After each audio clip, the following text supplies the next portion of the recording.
I'm in the game still rapping at a high capacity. If Nas wants to smoke, come in the booth. I will rap You don't want circles no around. smoke. He enjoying that 150 million, 200 million. He done Okay made. then, so then leave me alone while I'm on the field. You was effing with him. He wasn't bothering you.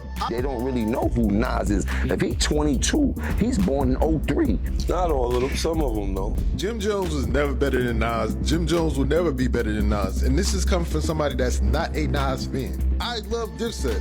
I love the Diplomats. I love Bird Gang. But we not about to start rewriting history because Jim Jones got confidence. He was more influential than Niz in Shannon Sharpe's curriculum. Jim Jones said, by sharing an old federal transcript on Instagram, 50 Cent decided to let the streets do the arithmetic when he declared that everything had changed instead of responding with a post or naming specific individuals. Old wiretap clips are now being found by fans, in a way.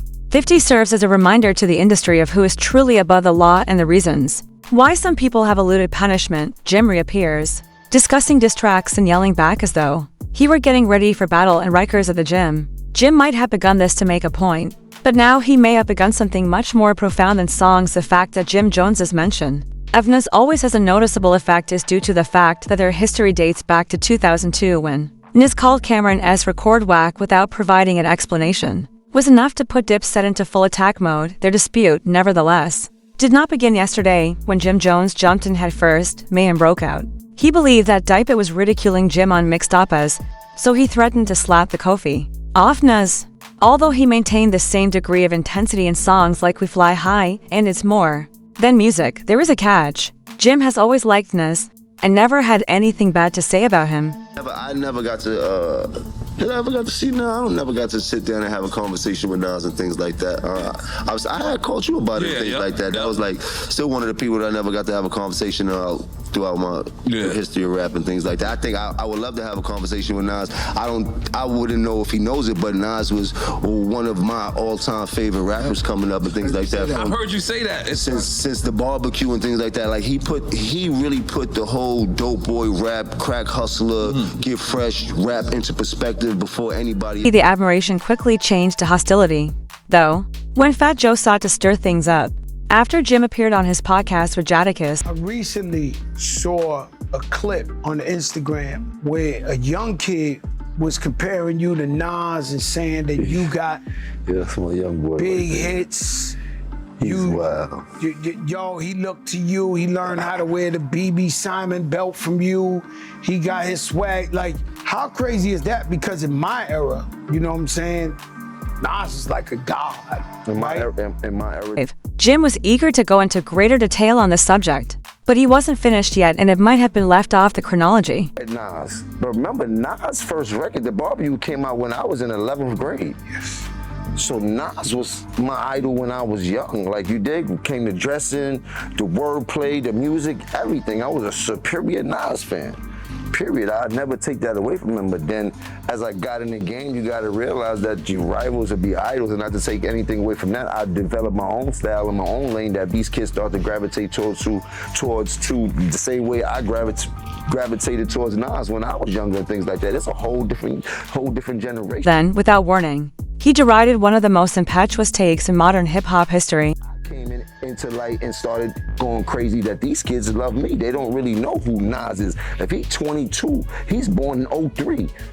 Not all of them, some of them though. You know what I mean? A lot of them though. Rather than stuttering, Jim was doubling down. Apart from claiming his increased significance, Jim also positioned himself as stronger than Nizza Queensbridge, the creator of God's Son, King's Disease, and Illmatic, who is still in his 40s and still sells out Madison Square Garden. You know, me, Jim Jones.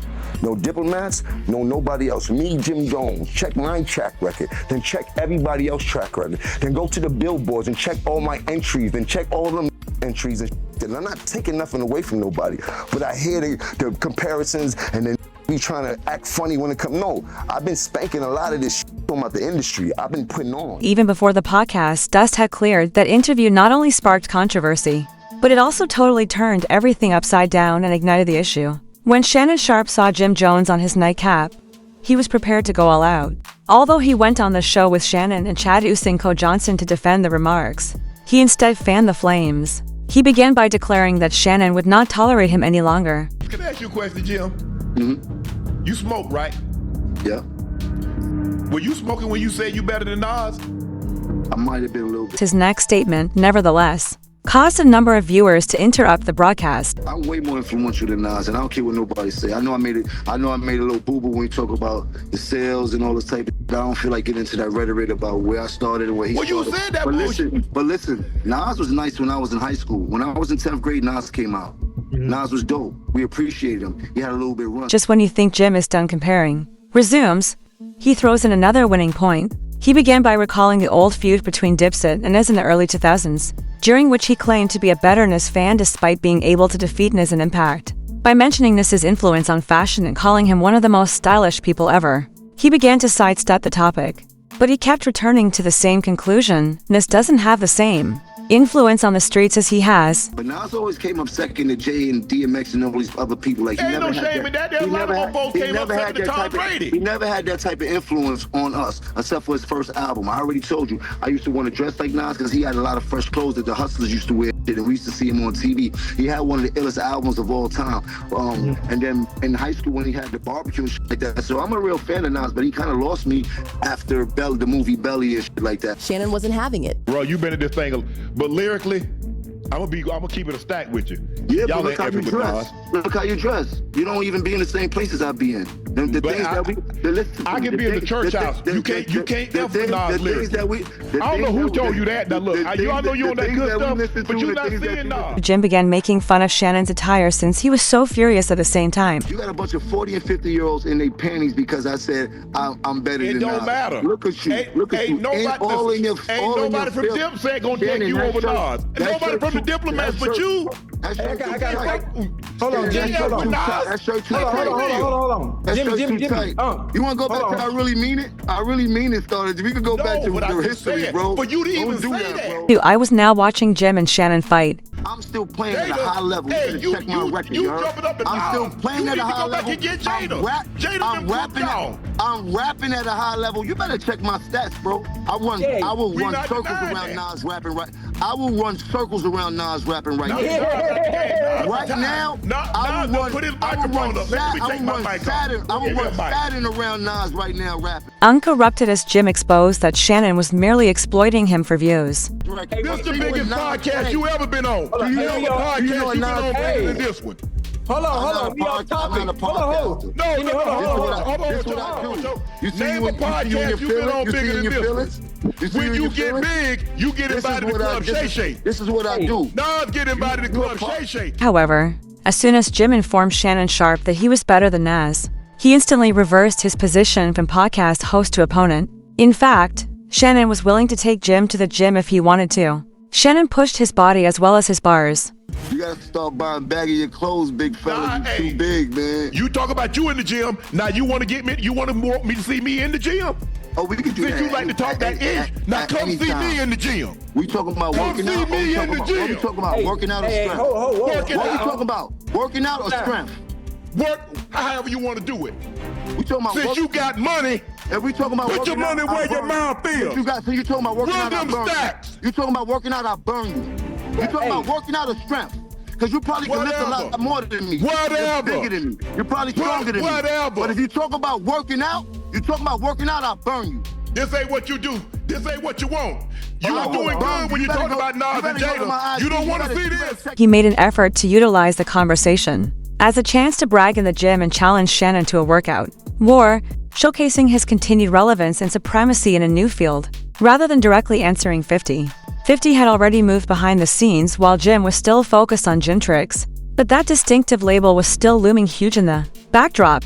Alongside all of this, the internet was consuming the data that Aoni fan cried out. Shannon did what Jada and Fat Joe should have done. As a retired NFL Hall of Famer now defended Nez. You gullible Shanny and Jones, I appreciate you pointing that out. Given the information, why did they remain so quiet throughout the interview? 50, meanwhile, had been seeing the spectacle in the background and wasn't laughing. But it became petty when fans played the video again right when everyone thought it was over, being hilarious. When it got, honestly, I can't, if it was like Jim Jones, imagine putting a pen to paper to write about him. He was so nice about him. How did you do that? What's the first sentence? What the fuck do you write about him? I'm not anxious to hear the Jim Jones diss record. Like, I'm not like, yo. Used to have so nervous with like B.I.G., Pop, right? Even Cannabis, like Eminem, he'd have you like, if we go at it, dog, we gotta go hard. You know what I'm saying? But these Jim Jones, like, I mean, I respect you getting your money. You're like, exactly, right? Of contempt. Upon hearing Jim's assertion that he was better than Nas, 50 Cent chose to reenact one of the most contentious stories in hip-hop history by simply smiling, pulling a few receipts from his bottomless petty library, and calling Jim Individual 1. The internet was going crazy over just one caption, which showed that someone else was observing everything from the shadows while Nas remained silent, and Shannon was turning swole. It is not just a nickname. The federal label Individual 1 was taken directly from a Tekashi 69 wiretap in 2018. During Tekashi's 9 Trey Bloods trial, a phone call that, according to the prosecution, included Jim Jones, who was not named in court but was mentioned, as such was played. Reports state that during that call, Tekashi was being ordered by someone to be attacked by gang members for abandoning the set. Despite the fact that Jim was never charged and his voice was never officially confirmed in court, the street bloggers and 50 didn't let that moment slip. Jim is currently attempting to draw more listeners to his program and encourage people to fight. 50 discovered the ideal opportunity to inform everyone that he is still talked about on the streets today, having swiftly removed the meme with the caption. So that's why they ain't pull him in from his Instagram archive he uploaded. Tell me that's not true, Jimmy. The Shade Room provided an update on Tekashi's case in 2019. 50 was forced to write about Tekashi's purported allusion to Jim Jones as a member of 9 Trey. According to a credible courtroom reporter, then there was a well-known video of 50 people looking terrified. I'm hiding out in Texas. Please, whatever you do, don't tell them I'm in San Antonio. Don't tell them I'm staying at the Four Seasons. Don't tell them, please don't tell them, man, because there's just so much pressure on me right now. I don't know what to do.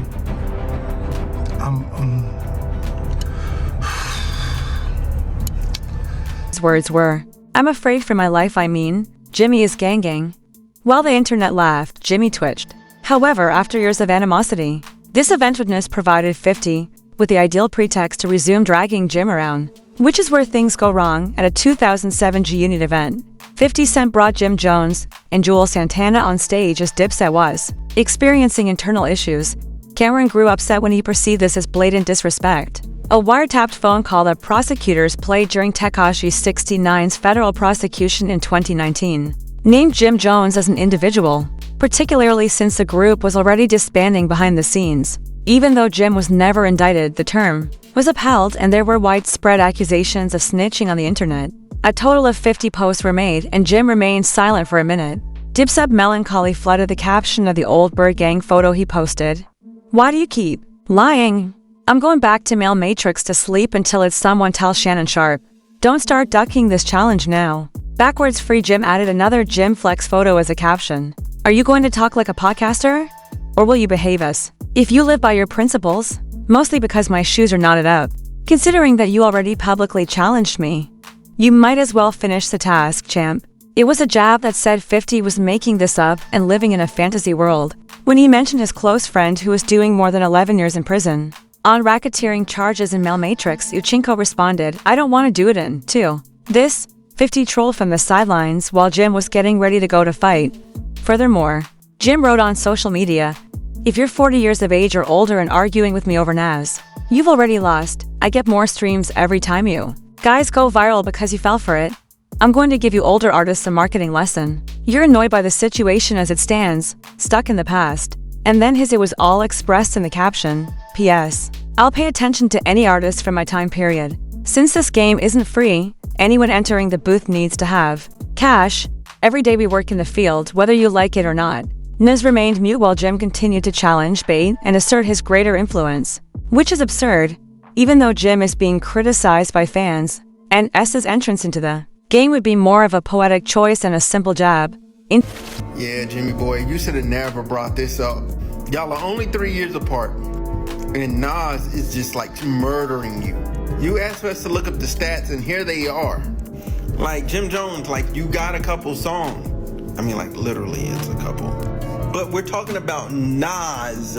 Let me show y'all Nas's last projects. Nas been getting it in since 2018. Jimmy, when the last time you put out an album?